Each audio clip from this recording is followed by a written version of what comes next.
வாரியார் சுவாமிகள் எப்பேற்பட்ட முருக பக்தர் என்று நம் அனைவருக்குமே தெரியும்.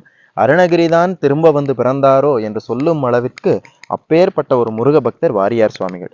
அவருடைய வாழ்க்கையில் நடந்த ஒரு நிகழ்வு என்னை மிக மிக கவர்ந்த பதில், வாரியார் சுவாமிகளுடைய பதில் ஒன்று.